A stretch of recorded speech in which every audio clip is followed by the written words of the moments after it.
talk a little bit about the Speak Up Ortho movement, what started it, and what your guys' main goals are through this organization.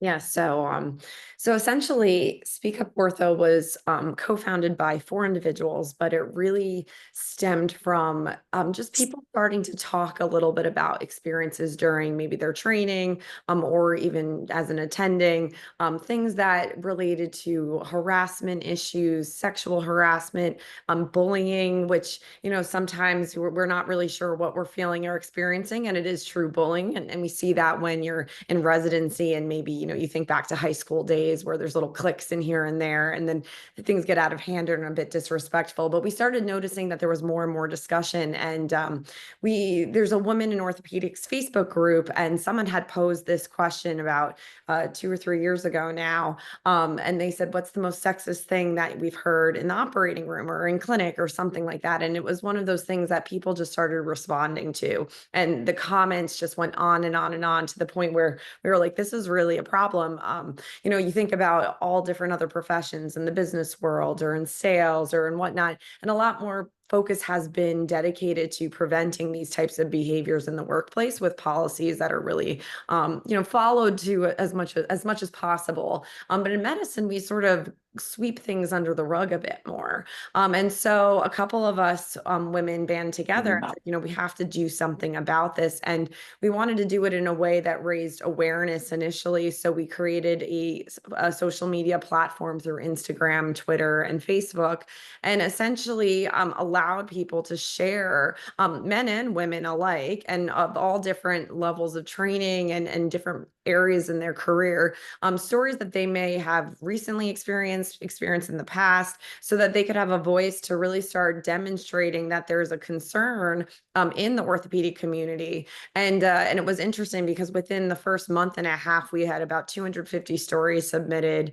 It really did go viral. And what was really nice to see, though, was that the orthopedic community really supported the movement. We weren't trying to take anyone down or ruin careers, but we were trying to raise awareness to demonstrate that these things do exist and happen, and that we need to have a supportive workplace for our students and our residents, to be able to train in a way that they can reach their full capacity without being a detriment to their patient care and their mental health. And it really took off. And then our group, I'm really proud of the individuals because everyone has sort of stood up against a lot of these behaviors, which can be hard to do and talk about. And we've conducted webinars, we've spoken at various different society meetings, the academy, we've hosted journal clubs, and we're still in the process of really figuring out a new direction, so that at some point in years to come, this group won't even need to exist because it's just been resolved.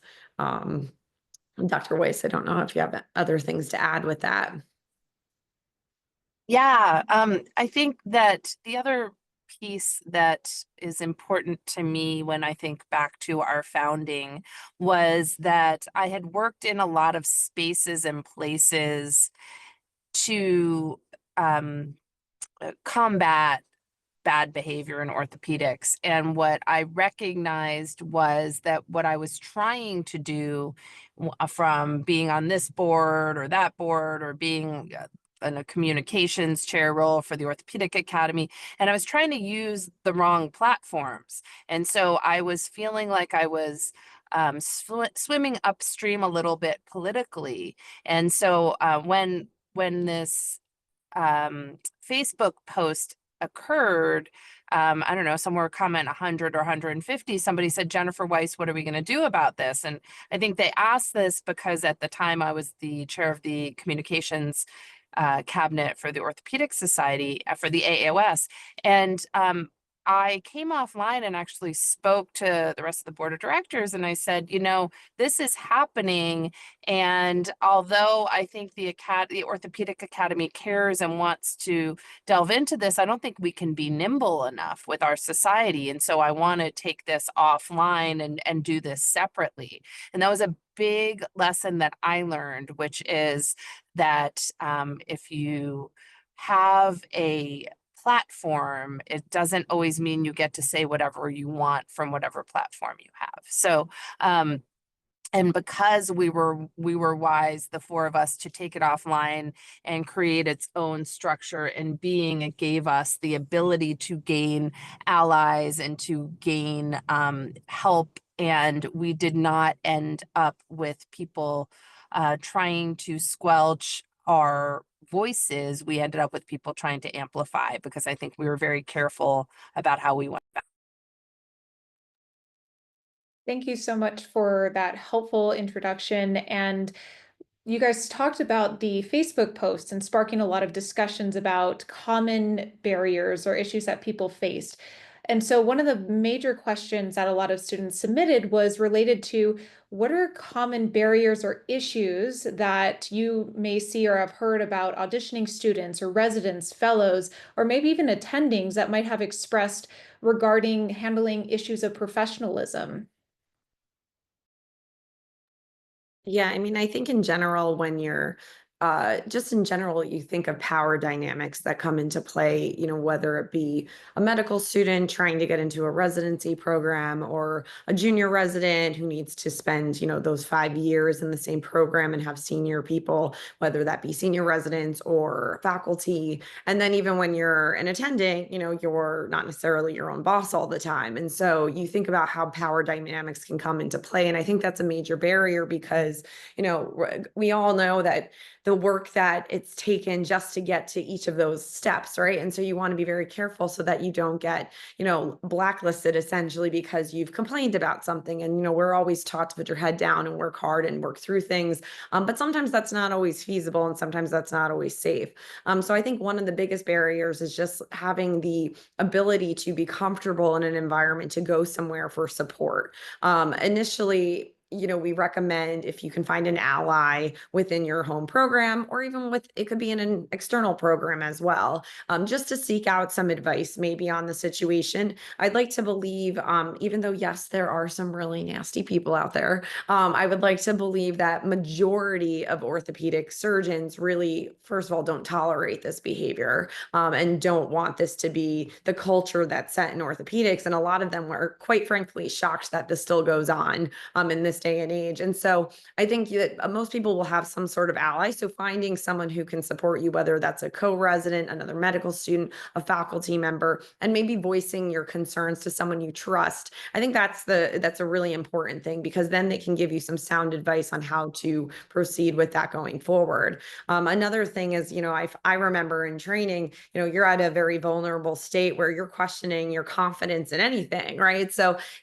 we all go through, I always say that we hit you hit the top level of orthopedics. It's like puberty. Everyone has a different stage of puberty when they hit, right? And so when I started orthopedics, I had barely even held a hammer before. My dad duct tapes things, so it wasn't like there was any. I felt behind the curve initially, and that's okay, right? No one expects you to know everything when you're starting off, but I think not having that confidence also makes you question your own ability and question if you're, being sensitive, or, all these things that go in that gaslighting term of, are you being too sensitive? Are you looking into this? Are you making a big deal out of something? But that's why having important role models and allies, and then also, these types of webinars where we're now talking about this so that you don't have to feel like you're on your own when handling this.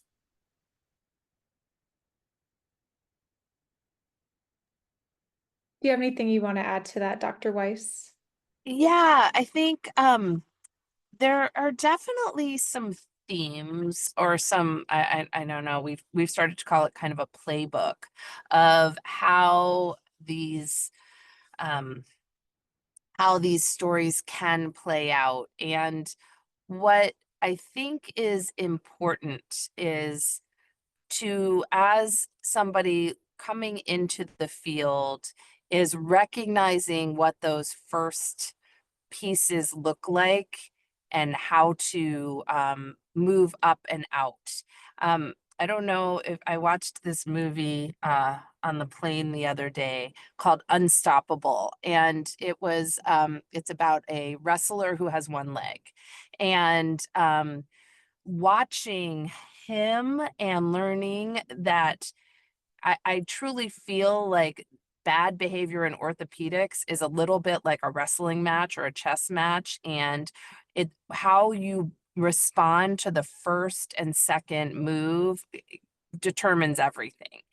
And so what I am hoping is that as people get, as we are able to define and publicize what the unacceptable first moves are, that we can create a space that our students and residents can move into a position that is that is out of vulnerability and to safety. And then just to be really specific, if someone's starting to behave in a way that just doesn't feel right, how can we encourage people to move out of that space before, without needing to wait for the behavior to escalate and become dangerous to somebody's career or to somebody's person. Thank you both for sharing that. We're going to include in the chat an article by Dr. Lisa Canada and Dr. Julie Samora, who both helped with the, both been a part of RJOS and Speak Up Ortho. And they highlighted discrimination harassment during orthopedic surgery auditions. So we highly recommend everyone on this webinar take a chance to look through that. And one of the reasons why I wanted to highlight their name was I remember being on a rotation as a resident, and there was a patient that was being extremely inappropriate with making sexual comments towards me. And I remember even as a resident feeling afraid to bring it up to my attending. I was on a newer rotation, and thankfully when I brought it up to my attending, they quickly said, no, you don't have to round this patient anymore, and you don't have to see them in clinic when they come in for their post-op. But one of the things that allowed me to do that was I had developed a relationship with Dr. Canada and Dr. Samora, and I texted them and said, what do I do? Because to me, this seems inappropriate and I'm afraid, but I'm also not too sure if I'm overthinking this. And so I just wanted to offer that validation for any student that might be feeling that sense of unease or questioning if something is not okay, and just knowing that even as a resident you might still experience that, and especially if you're working with the new attending. And so I'm sure you guys have also experienced, unfortunately, or heard of similar stories. So I wanted to hear your guys' advice for whether it's a medical student or resident when they encounter instances of sexual harassment or very uncomfortable comments, how they should go about handling those. Jenny, you want to go first?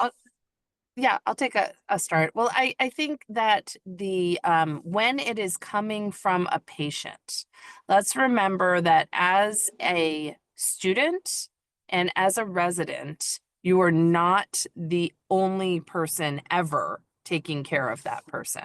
So there's always somebody else on the team. It can be a little different when it's an attending physician that could be in private practice or could be in a situation where it's just them and there's nobody else on the team. But for those of you here, there's somebody else on the team. And so if the issues are coming from a patient, and even if you're not sure, but you are concerned, the hairs on the back of your neck are up, there is nothing to be lost by looking at the team and saying, hey, we're all doing all of this stuff. We're all taking care of this group of patients or going about our day doing this, that, and the other. May I trade? May I please, I'm feeling some kind of way, some sort of behavior coming from this patient. And I would like to propose, if there is somebody else on the team that is, perhaps if you're a woman and it's and the behavior has to do with you being a woman, to allow a trade on the team for the man to take care of the patient. Now, that does not mean that it's okay for the patient to be behaving that way, and that's a whole nother issue with code of conduct of patients.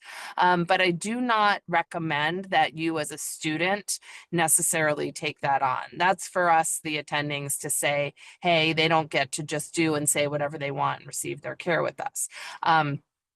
But that is a very easy tactic of, hey, can we trade? I see you've got a patient over there that I'm happy to take 2 of your patients if you take this one. As long as it's not a pattern and whatever practice that you're, or whatever rotation that you're on, that's a very easy tactic that I recommend. Yeah, I echo what Jen says. I think it is a lot easier when it is a patient. I think most of your colleagues they recognize that patients can say and do some very inappropriate things. Once again, majority, I really do come from the camp of giving people the benefit of the doubt. And a lot of the times they may not recognize that they're saying or doing something unless it's very overt. But I think majority of your colleagues, don't be scared to just say, hey, this person's saying this really inappropriate thing. It's making me uneasy. I definitely had that in residency, and I like think back, and a lot of my male colleagues like laughed at it, and they were like, "Yeah, you're definitely not going back in there." It turned into this. We sometimes make light of some of the uncomfortable situations. So I do think when it comes to patient, I agree, it's a little bit easier to play. When it comes to maybe someone else you're interacting with, whether it be another resident, could be your own orthopedic resident, could be another resident from a different specialty. It could be a nurse, it could be a surgeon. That's where it gets a little bit more complicated. But this is where, being able to go to, up the chain of command and finding your safe space, whether that be with a colleague or not, just to get their thoughts and ideas. Once again, majority of people don't even recognize what they're saying. They don't always understand that it's coming across in a certain negative light. Maybe they said some inappropriate sexual comment. A lot of people, when just discussed very, casually, sometimes if you're comfortable enough with the person, say it is a co-resident, say, hey, you made this comment, it's out of respect for me. It was in front of these people. I don't think it's appropriate. Sometimes just saying something simple is okay if it's someone that you're more comfortable with, or if you have a co-resident who, is a good ally and mediator, just having like a discussion without escalating it can sometimes just nip that right away. But then once again, if it is someone more who might be in a level of authority, that's where finding maybe the faculty member that you can interact with, asking their thoughts, seeing if this is also a pattern behavior that this other person might be doing to other residents, because you may not be the first. And really just I do say that if it is getting to the point where you're starting to feel very uncomfortable, documenting some of these instances, where you write it down, who was in the room, and just start getting a sense of if this is something that is their behavior on the day to day, or if it was just a one and done, and something that was just, they didn't realize what they were saying. Doesn't make it right, but once again, we do try to give people the benefit of the doubt initially. Dr. Weiss, do you have anything to add to that specifically for if it's a superior, maybe it's for like auditioning medical students, if they see or interact with residents or other staff that might be making very uncomfortable comments, and how should they potentially navigate that? Yeah, so I'm gonna give an example. About 5 years ago, I was mentoring a young woman who, a Black woman, and she was from an orphan program medical school, and she sought me out, and we developed a relationship, and she really proved to me that she was strong and smart, and quite honestly worth my time. So I spent time with her and mentored her, and she did an audition elective, and she was mid rotation, and I got a real-time call from her during the middle of the day. And that was unusual because normally she would email and ask for an appointment or whatever. So I answered, and she said, I don't know what to do. I just stepped out of the operating room because I had to get some advice. And I was like, oh, this is not sounding healthy at all. And she said, I'm on a spine rotation, and I am working with a white male spine surgeon who, once the patient was asleep and positioned prone, was making incredible derogatory remarks, and the patient was Black also, about the patient's hair and how difficult it was to create, when you're doing neck surgery, high neck surgery, sometimes you have to shave the some of the hair, and it has to really be out of the way in a safe and sterile way. So there was just a terrible situation for her in that this patient was being their hair was being commented upon and being made fun of by her white attending. And so she called me because she said, I do not think I could keep my mouth shut anymore. And I will tell you, my advice to her at that time was, I want you to go take a lap and breathe and not open your mouth right now. And these are the reasons. Number one, it's not the place. The patient is asleep and vulnerable and needs all concentration on their surgery. Whether or not this attending is doing something bad in terms of their behavior about the patient's hair, we want that attending's mind on doing their best surgery. Number two, nothing good of it is going to come of it for you if you are in the operating room with this attending when you're having this conversation. So I raised that because it was just such a heightened, emotional, awful situation in which I really still think that the correct thing was and is to back off and wait until there is a less charged moment. Now, what I did walk her through and she was successful with was she ultimately decided she did want to report this incident, and this attending after her input was corroborated with many others, ended up with some very serious charges against them over the months and years. And so it, I think, ended up being a solid experience for her that she thought, okay, right now I need to be quiet, put my head down, do my work, and feel the pain, knowing that I'm going to do something formalized when I've cooled down later on. So I know that was a very long example, but I think that there's a time and a place, and in medicine, sometimes we have to bite our tongue to take care of the patient. Yeah, Jen, I think that's a great example. I mean, I think too, particularly, I think you were asking about the auditioning and sub-I rotations and what to do. I think part of that time, as much as when you're in the moment, you're thinking, I just want to go anywhere. I want to get into orthopedics. That's my goal, my life, my love, but you have to remember that part of this is you interviewing those programs as well. You need to find something that's a good fit for you. Because if you don't find that fit, you're not going to be happy during those 5 years that are going to be a bit more challenging and difficult and come with a little bit more stress. I think it's also, while it's important to speak up, I really like what Dr. Weiss said, where you take a moment to pause and you try to think of like when's the timing of this most appropriate. And if it is, that extreme and you want to say something, do it in the right time, in the right format, maintaining your professionalism.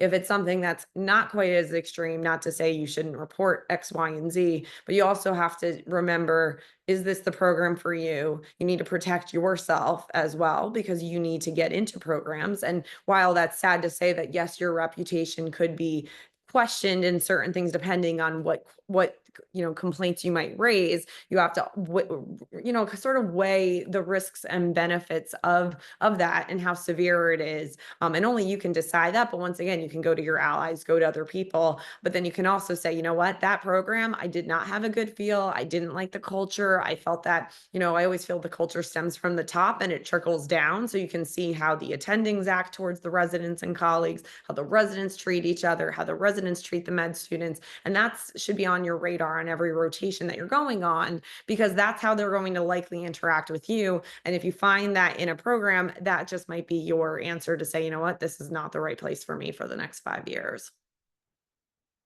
That's a great transition to another kind of general question, which is what, advice would you have for residents or even programs to help with improving inclusion, improving professionalism? I know that can be sort of vague, but that's something that I've reflected on a lot with like my program, for example, is we have 2 female attendings, and a lot of students have expressed that not getting a lot of, female faculty exposure, not having a lot of female residents can certainly be a barrier. And I'm trying to also think about what are things that not only myself, but other programs can do to help make programs more inclusive. So do you have any advice for that, or considerations that med students could even think about doing to help advertise themselves as an advocate for a program to help sort of showcase themselves in a unique way?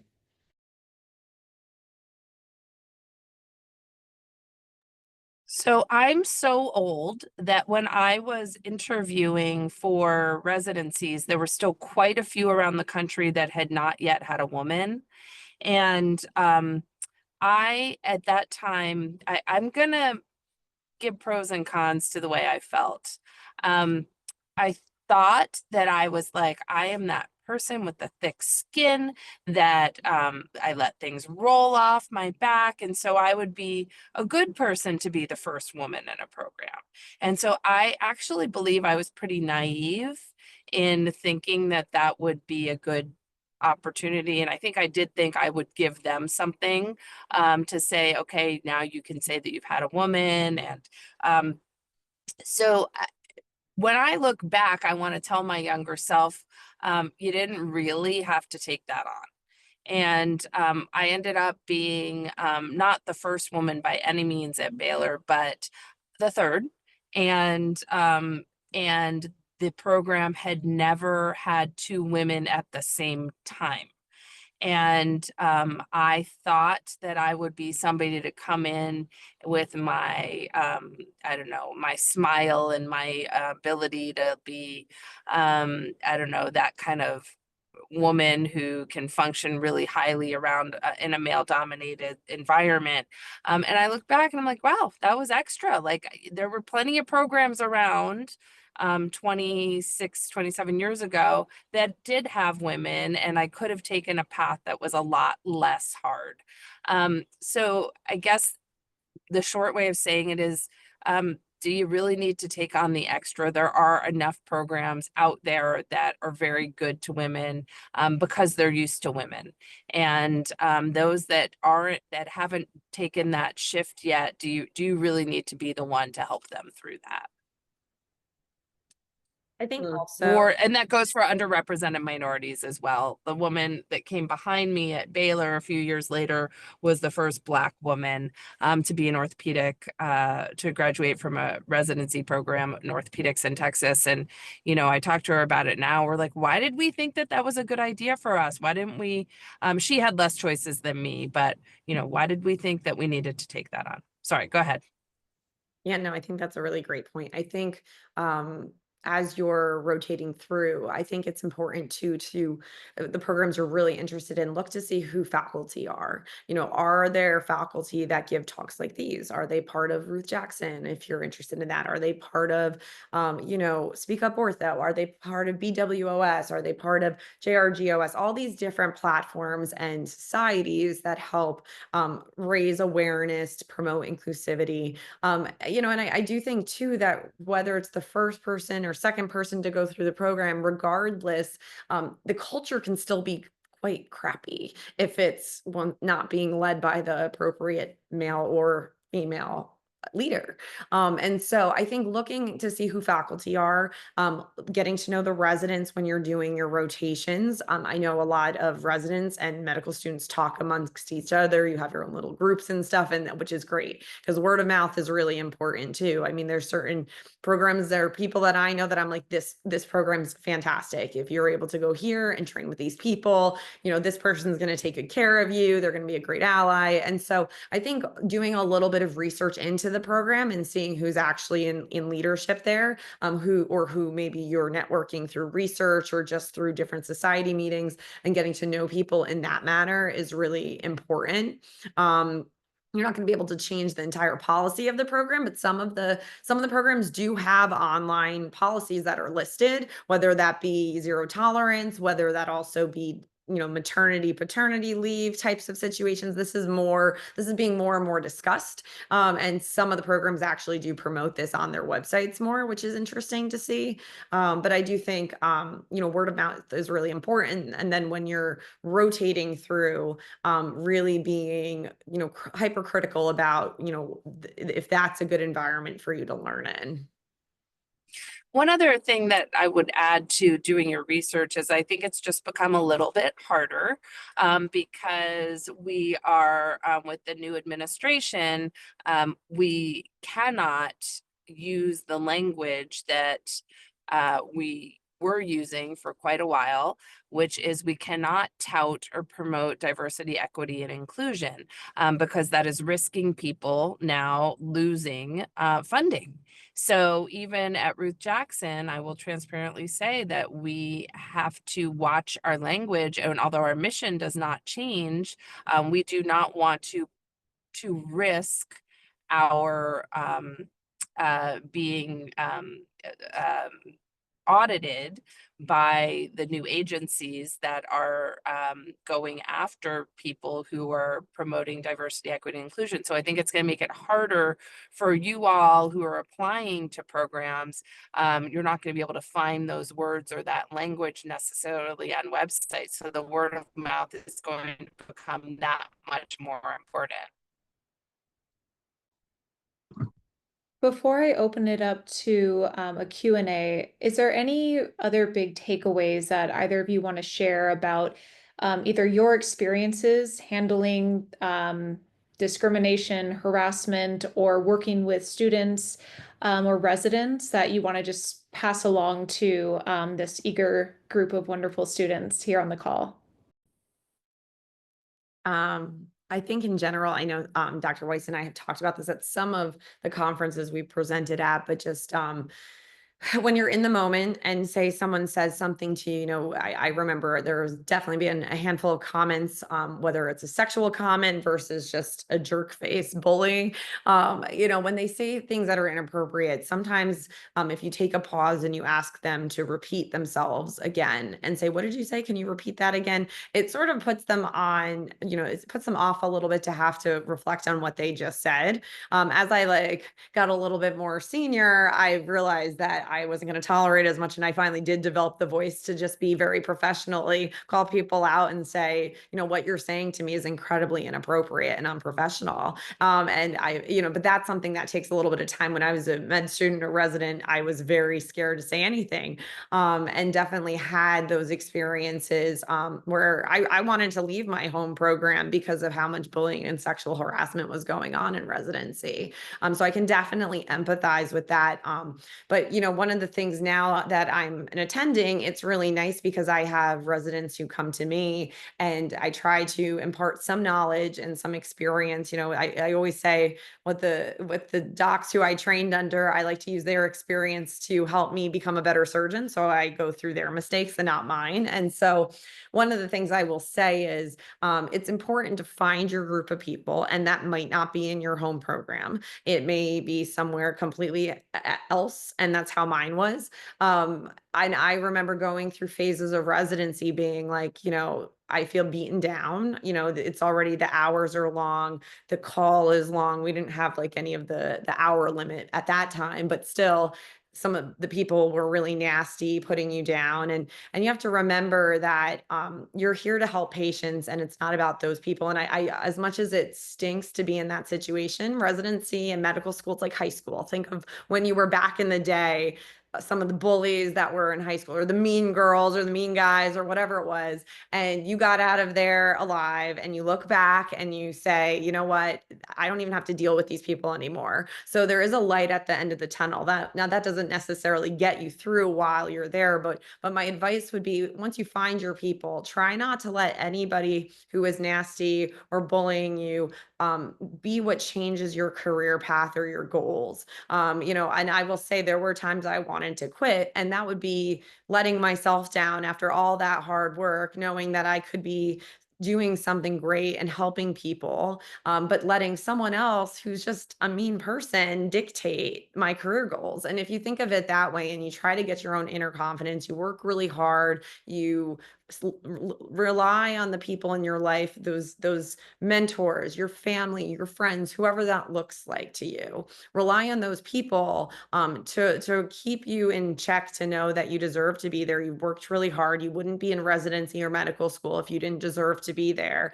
And don't let other people dictate who you are, your personality, because when you come out of it, you'll look back, and just like I look back at my home program and I laugh to say, like, I can't believe I let some of those people, get in my head. You can look back and say that you have adapted and overcome some of these obstacles. That is only going to make you a better surgeon for your patients.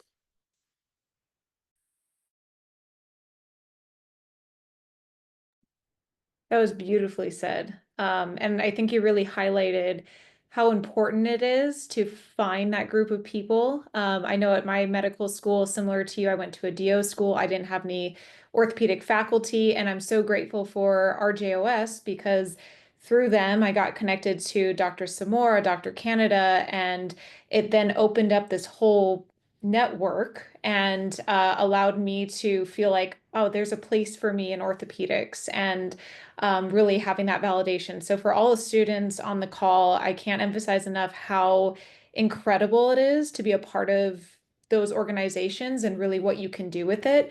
I know, like with Dr. Weiss, I met her at AAOS as a newly matched resident, and she was just so kind and willing to give time just to speak with me, and is now very supportive of my journey to pediatric ortho for fellowship. And so just don't underestimate how powerful it can be to make some of those connections, even if it's just through Instagram or through residents like myself, and how it's really important to keep paving the path forward and trying to make it easier for others. Is there any other words of advice that you want to share, Dr. Weiss, before opening it up for any questions from students? Yeah, I think that the fact that residency is not forever, Dr. Giannakos was alluding to that, and it is 5 years is a long time, don't get me wrong, but it's not forever.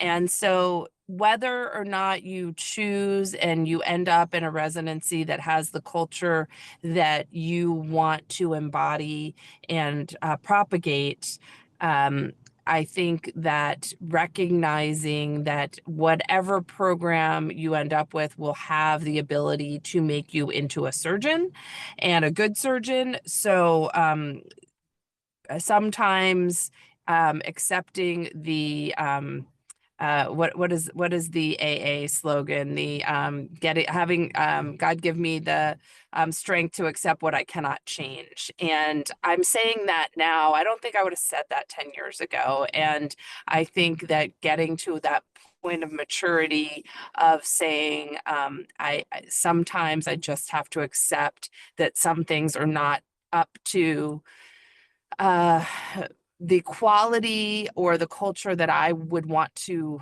create if I were the creator of the culture. And I think that that is part of the shift that I'm experiencing in the last year and a half of, okay, now I actually am the creator of the culture. And I'm finally in that place that I get to determine that to a large extent. So it doesn't happen overnight. Thank you both so much for taking the time to speak with us. Are there any questions from the students on this call that have not been addressed yet?